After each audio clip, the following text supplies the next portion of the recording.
Meenakshi YouTube channel చూస్తున్న వారందరికీ ధన్యవాదములు. నమస్తే. చాలా వీడియోలు చేసి పెడుతూ ఉన్నాను. మరి నచ్చినట్లయితే లైక్ చేయండి, షేర్ చేయండి, సబ్స్క్రైబ్ చేయండి. ఈరోజు టాపిక్ జాతక చక్రంలో 12 భావాలు ఉంటాయి. మరి 12 భావాలలో గ్రహాల స్థితి ఉంటుంది. ఏ గ్రహం అంటే ఏ రాశిలో ఉన్నదనేది ముఖ్యం. లగ్నం నుంచి మనకి భావాలు చూసుకోవాలి. అంటే ప్రజెంట్ చూడండి, రవి బుధులు కలిసి ఉన్నారు గోచార రీత్యా. శుక్రగ్రహం ఉచ్చు పొంది ఉన్నారు. రాహువు శని భగవానుడు ఉన్నారు. Present situation. కుజుడు కర్కాటక రాశి. మిథునంలో గురుడు ఆల్రెడీ నిన్న మొన్న వచ్చేస్తున్నారు. ఇప్పుడు ఈరోజు టాపిక్ ఏంటంటే, ప్రతి గ్రహం జాతక చక్రంలో ఏదో ఒక రాశిలో స్థితి ఉంటుంది. అది జన్మ జాతక చక్రంలో తెలుస్తుంది. ఇప్పుడు ఈరోజు టాపిక్, ఆ గ్రహం యొక్క రాశ్యాధిపతి ముఖ్యం. అంటే మనకి ఒక దశ వస్తుందండి. ఆ దశ జన్మలగ్నానికి ఏ భావాధిపతి దశ అని చూసుకుంటాం. అది ఫస్ట్ పాయింట్. మరి ఆ గ్రహం ఏ రాశిలో ఉన్నదనేది కూడా చాలా ముఖ్యం. ఎందుకంటే ఆ గ్రహం ఉచ్చు పొందిందా, స్వక్షేత్రంలో ఉందా, నీచపడిందా, ఇట్లాంటివన్నీ చూస్తాం. మరి గ్రహాలు ఏదైనా స్వక్షేత్రంలో ఉన్నాయా చూసుకోండి. లేదు, గ్రహాలు ఏదైనా తమ స్వక్షేత్రాన్ని చూస్తున్నాయా చూసుకోండి. 3, గ్రహాలు స్వక్షేత్రంలో ఉండి వేరొక గ్రహాలతో కలిసి ఉన్నాయా చూడండి. 4, ఏదైనా గ్రహాలు తన ఉచ్చరాశిని చూస్తూ ఉన్నాయా జన్మజాతక చక్రంలో చూడండి. ప్రజెంట్ దశ చూడండి. అట్లాగే ఉచ్చు పొందిన గ్రహం లగ్న శుభులతో కలిసి ఉంటే మరి యోగకారకమే. అట్లాగే ఉచ్చు పొందిన గ్రహం లగ్నాధిపతి అయితే ఇంకా మంచిదే. ఇట్లాగా జాతక చక్రాన్ని చూసుకోవాలి. ప్రజెంట్ చూడండి, గురుడు మిథునంలోంచి తన స్వక్షేత్రం అయిన ధనస్సుని చూస్తూ ఉన్నారు. ప్రజెంట్ ఇప్పుడు జరుగుతున్నది. అట్లాగే ఇక్కడ శుక్రగ్రహం ఉచ్చు పొంది ఉన్నారు. ఉచ్చు పొందిన గ్రహం లగ్న శుభుడైతే, అంటే వృషభ లగ్నమైనా తులా లగ్నానికైనా గ్రహం ఉచ్చు పొంది ఉంది. ఆ గ్రహంతో రాహువు శని ఉన్నారు. మంచి ఫలితాలు అందిస్తుంది. లేదు, అట్లా లేదు. ఇప్పుడు రవిగ్రహం ఉచ్చు పొంది ఉన్నారు. బుధగ్రహం, రవిగ్రహం ఉచ్చు పొందడం అంటే కర్కాటక లగ్నం అనుకోండి. కర్కాటకం, సింహం, కన్య తృతీయాధిపతి బుధుడయ్యారు. అంటే కర్కాటక లగ్నానికి 1, 2 ద్వితీయాధిపతి, తృతీయాధిపతి కలిసి ఉన్నారు. ఎక్కడ ఉన్నారు? 1, 2, 3, 4, 5, 6, 7, 8, 9, 10 10వ స్థానంలో ఉన్నారు. మరి 10వ స్థానంలో ఎవరు దిగ్బలం? రవి దిగ్బలం. అంటే ఆ గ్రహం దిగ్బలం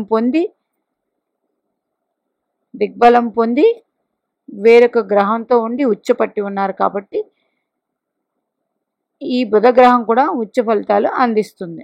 అలా కాకుండా లగ్నాధిపతి అయితే సింహలగ్నంలో పుట్టారు. 1, 2, 3, 4, 5, 6, 7, 8, 9 భాగ్యస్థానంలో ఉన్నారు. రవి లగ్నాధిపతి భాగ్యస్థానంలో ఉన్నారు. ద్వితీయ లాభాధిపతి.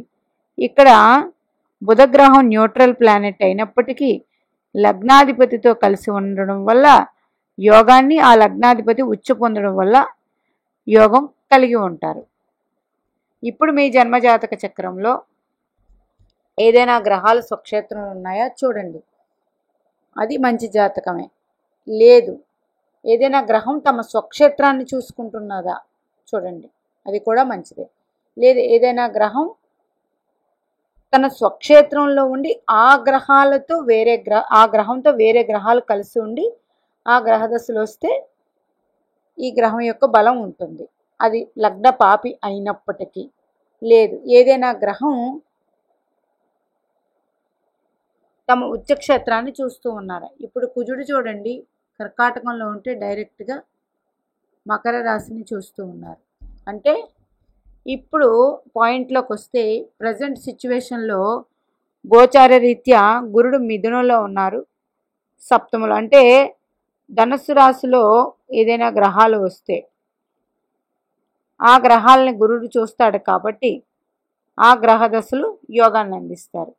అట్లాగే కుజుడు మకర రాశిని చూస్తున్నారు కాబట్టి కుజుడింట్లోకి ఏదైనా గ్రహాలు వస్తే కుజుడు ఈ గ్రహంకి ఉచ్చ ఫలితాలు అందించి మంచి ఫలితాలు ఇస్తారు. ఇప్పుడు తిరగబోయే గ్రహాల్లో ఒకటే ఉన్నాయండి, ఇంకా శుక్రుడు, రవి, కుజగ్రహం, చంద్రుడు, బుధుడు. అయితే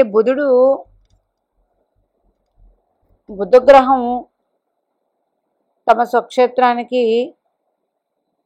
కన్నా ధనస్సులోకి వచ్చినప్పుడు ధనస్సులో ఉన్న బుధగ్రహాన్ని గురుడు చూస్తారు. బుధ మహర్దశ అదృష్ట ఫలితాలను ఇస్తుంది. ఇంకా చాలా టైం పడుతుంది, గోచర రీత్యా చెప్తున్నాను, ఎవరి జాతకం కాదు. అట్లాగే కుజుడు మకర రాశిని చూస్తూ ఉన్నారు. ఈ మకర రాశిలోకి గ్రహాలు వచ్చినప్పుడు ఈ కుజుడు చూస్తున్నప్పుడు యోగ ఫలితాలు ఇస్తుంది. ప్రజెంట్ ఏ గ్రహం వస్తుంది బాగా ఆలోచించండి. ఇవి ఫలితాలన్నీ పొందాలంటే ఒక్క చంద్రుడు మాత్రమే. ఎందుకంటే ఆయన రోజు 2.5 రోజులకి తిరుగుతూ ఉంటారు కాబట్టి.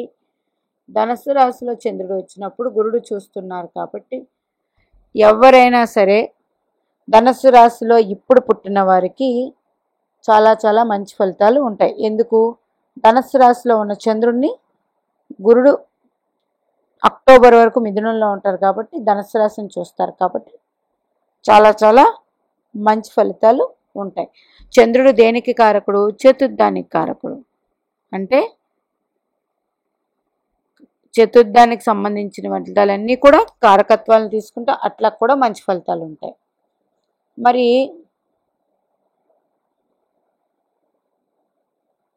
ఇంకపోతే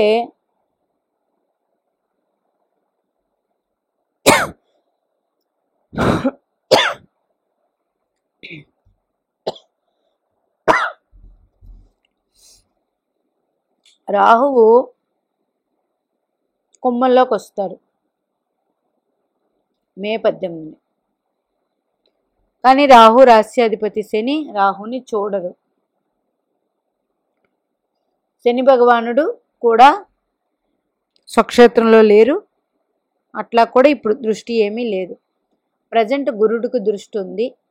2 కుజగ్రహానికి ఉచ్చరాశి మీద దృష్టి ఉంది. ఇవి 100% మంచి ఫలితాలు అందిస్తాయి. మరొకసారి చెప్తున్నాను, మీ జన్మ జాతక చక్రంలో ఏదైనా గ్రహం తన స్వక్షేత్రంలో ఉండి ఆ గ్రహాలతో కలిసి ఉన్నప్పుడు ఆ గ్రహ దశలు యోగాన్ని ఇస్తాయి. అట్లాగే ఏదైనా గ్రహం తన స్వక్షేత్రాన్ని చూసుకుంటూ ఉండి అందులో గ్రహాలు ఉంటే ఆ గ్రహ దశలు మంచి యోగాన్ని ఇస్తాయి. అది ఆధిపత్య శుభుడా పాప్య అని పక్కన పెట్టేయండి. అట్లాగే ఉచ్చరాశిలో గ్రహం ఉండి అది లగ్న శుభుడైతే 100% మంచి యోగాలు ఉంటాయి. అంటే ఉచ్చ పొందిన గ్రహం లగ్న శుభుడవ్వాలి, అంటే లగ్న పంచమ భాగ్యాధిపతి అయితే 100% యోగాన్ని ఇస్తుంది. అట్లాగే ఉచ్చరాశితో ఏదైనా గ్రహం కలిసి ఉంటే ఆ గ్రహం కూడా ఈ గ్రహం ఉచ్చ ఫలితాలు అందిస్తుంది. అట్లాగే ఏదైనా గ్రహం ఉచ్చ పొంది దిగ్బలం పొందితే అది మరింత పవర్ఫుల్. ప్రజెంట్ చూడండి, కర్కాటక లగ్నానికి 1, 2, 3, 4, 5, 6, 7, 8, 9, 10 ద్వితీయాధిపతి ఉచ్చ పొంది ఉన్నారు. రవిగ్రహం కర్కాటక లగ్నానికి ద్వితీయాధిపతి అయ్యారు. న్యూట్రల్ ప్లానెట్ అయినప్పటికీ ఇక్కడ ఉచ్చ పొంది ఉన్నారు కాబట్టి ఆ గ్రహం మంచి ఫలితాలు అందిస్తుంది.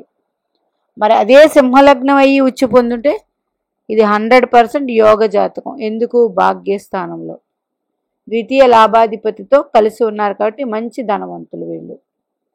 ఎట్లా తీసుకోండి. మరి మిగతా గ్రహాలన్నీ కుజుడు తన స్వక్షేత్రంలోకి రావాలన్నా కుజుడు ఉచ్చక్షేత్రం రావాలన్నా టైం పడుతుందండి.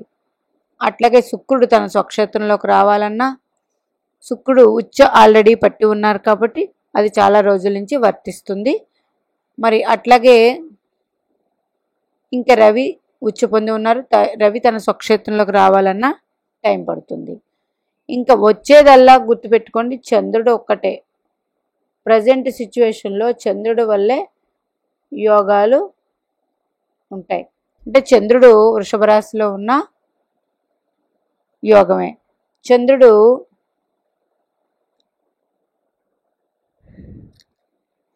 ధనుసు రాశిలోకి వచ్చినప్పుడు గురుడు చూస్తూ ఉంటారు కాబట్టి యోగమే. చంద్రుడు మకర రాశిలోకి వస్తే కుజుడు గ్రహం చూస్తూ ఉంటుంది కాబట్టి చంద్రదశం. అంటే మకర రాశిలో జన్మించి ఉంటే కుజుడు చంద్రుడు ఒకరినొకరు చూసుకుంటూ ఉన్నారు కాబట్టి కుజగ్రహానికి కారకత్వాలు ఏంటి? ధైర్య సాహసాలు ఇవన్నీ. చంద్రగ్రహానికి మాతృభూమి, తల్లి, వాహనాలు ఇవన్నీ కూడా వస్తాయి చతుర్థం కాబట్టి. ఇవన్నీ కూడా అలాంటి ఉచ్చ ఫలితాలు అందిస్తూ ఉంటాయి. అంటే గ్రహాలు ఎలా ఉన్నా సరే తన ఉన్న రాస్యాధిపతితో దృష్టి పొంది ఉంటే అనుకూలమైన యోగవంతమైన ప్రభావం ఉంటుంది. ఎందుకు? అది ఆధిపత్య పాపి అయినప్పటికీ.